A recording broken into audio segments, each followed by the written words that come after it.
Okay, here we go, a little video, remembering that I don't like vertical video, but it fits the room best. This is maybe 60% done, maybe, two-thirds done, the revised computer room. Let's see if we can lighten it. There we go, get it a little lighter. My desk. The bookcase normally contains volumes like artificial intelligence design, robotics systems design, communication systems design, networking infrastructure, TCP/IP manuals, including the original source codes. All that usually lives in that bookcase. It hasn't made it back in yet.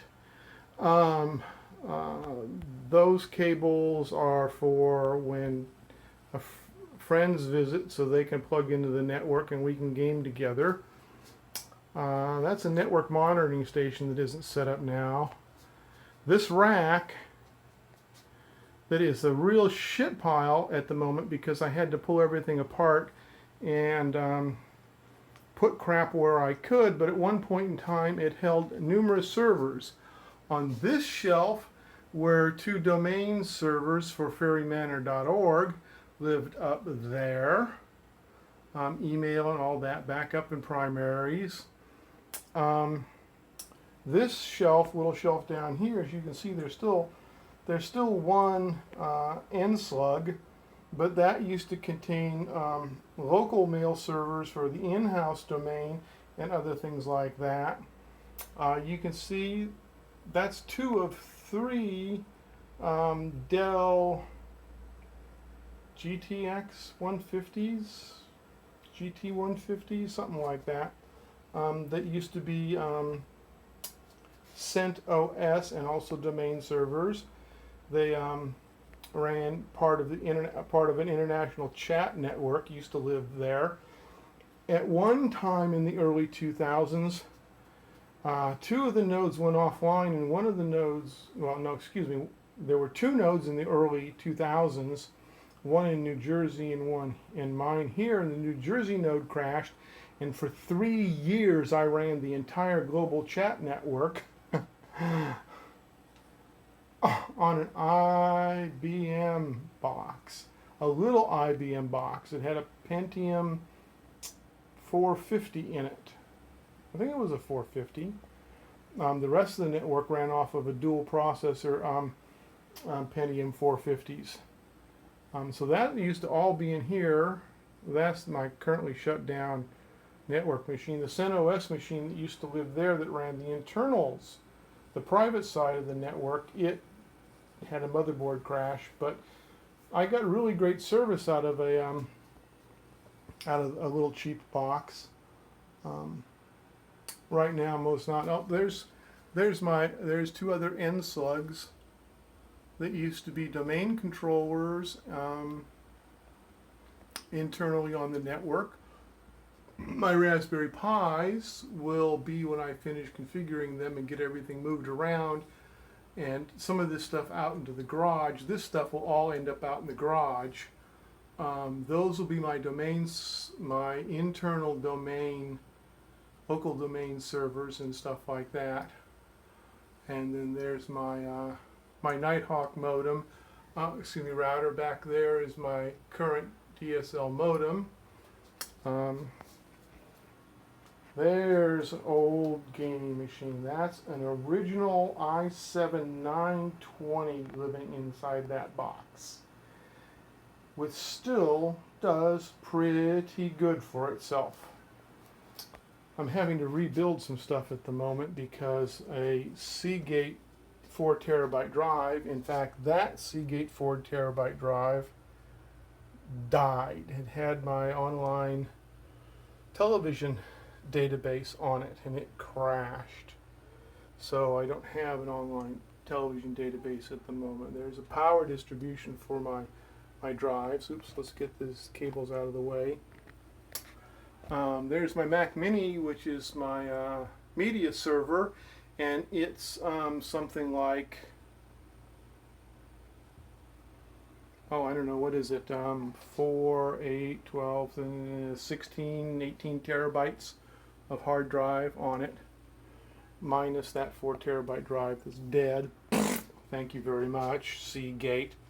Of all the Seagate drives I've owned, and I've owned a number of them, this one, which holds my anime, it's copied from discs, which has my anime on it. It's a 5 terabyte. That one, and this old puppy, which holds a Windows archive. I call all my old program downloads and stuff like that, I keep them around for archiving purposes, and they live there. Those are the only 2 out of like 6 Seagate drives I've owned that are still running, and this little puppy has been running for, I don't know, 8 years maybe. If you recognize the design, it's really pretty old. And that one, which is pretty new. This one crapped on itself after about 1.5 years.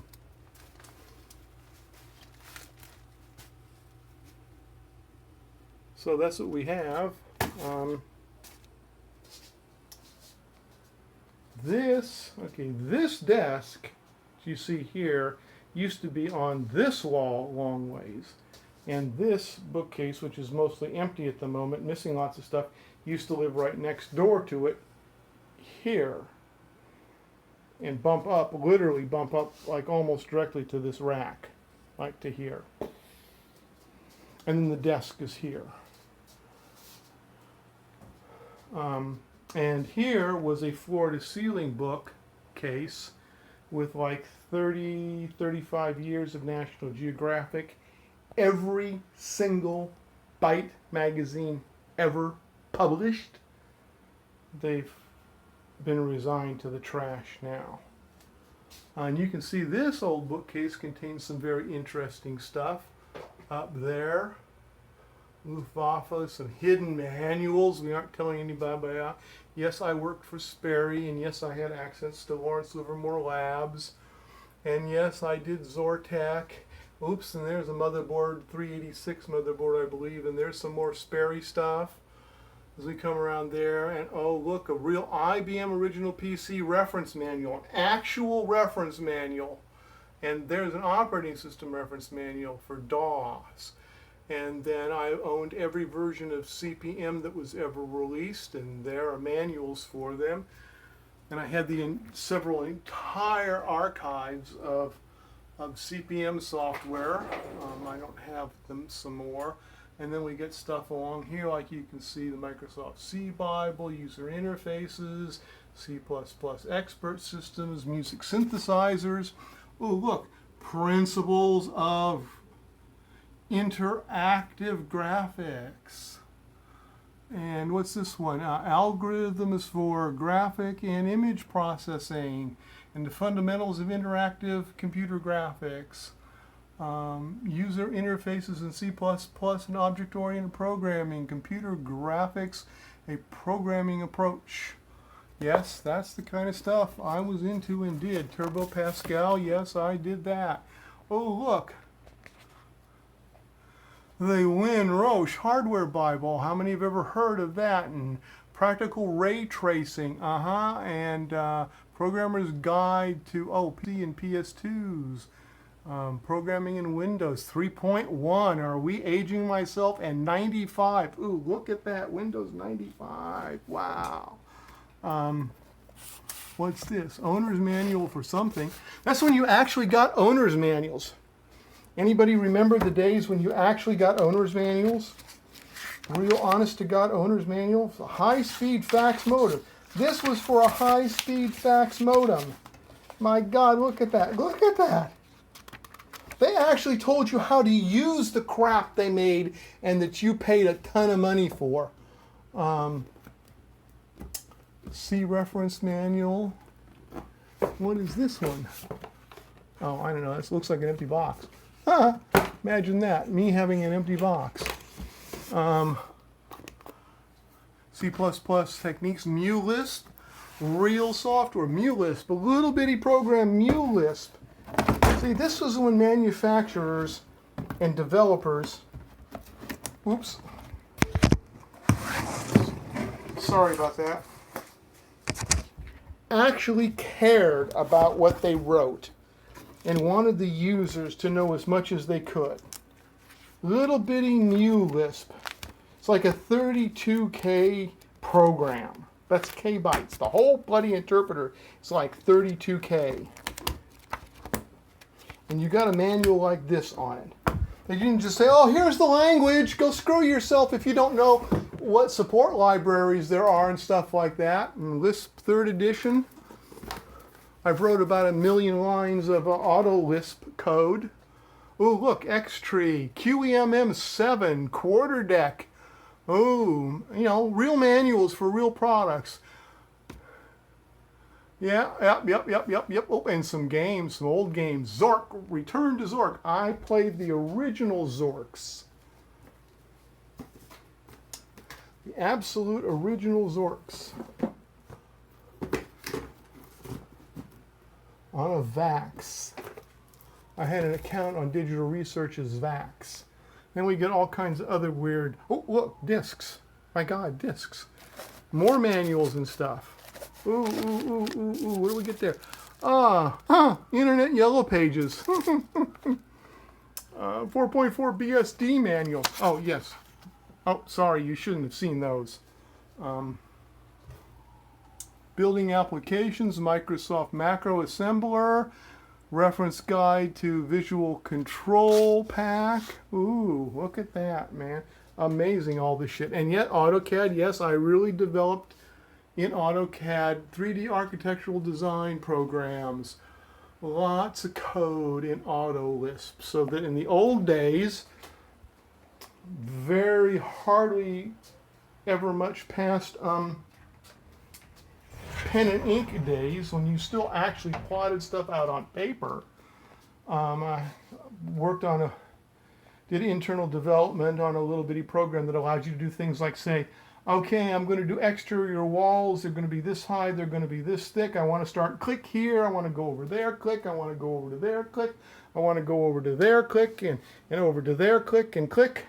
And then it would build the wall for you with sheetrock on the inside and put in all the 2x4s, the studs, and put in the plates and all that stuff. Look at this shit. And don't let anybody tell you that power cables do not fucking breed.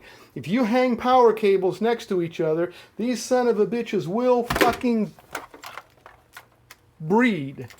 There's no doubt about it, they breed. Cables breed. Left to themselves, these damn things bleed. Look at this, man. I go back. Dataphone 300 and a channel interface.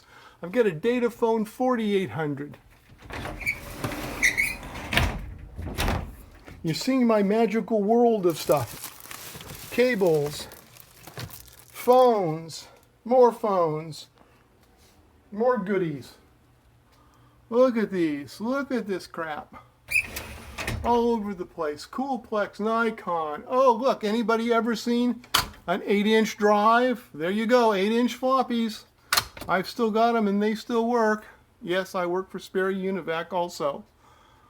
An original DX58SO motherboard. That is what's in that. I got a bundle offer for Intel, $350 for the i7-920 that's running in that box, and the motherboard, for $350. And then there's my old DG965. That had a Core 2 Duo in it. It's still running. In fact, that's what's in this. So don't let anybody tell you old hardware has to die. There can still be uses for it. And yeah, one time I had the house wired and there was my punch down blocks. Can we focus better on that? Ooh, yes we can a little bit. And yes, look at that, a real lineman's handset. Hot damn, how many of you have ever seen one of those things? Well, that's it, the computer room.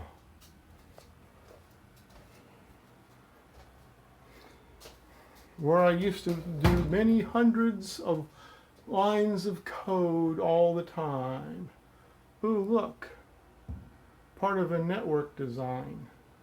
Okay, I don't draw real nice, but there it is. Oh, and that's where I was keeping track of downloads. Oh, actually I changed that to not keeping track of downloads, but keeping track of disks. Hard drives, external. Anyway, there you are, ladies and gentlemen. That's the world of Shadow Fairy. Shadow Fairy, Night Fairy, Geekwing. This is it. Good night.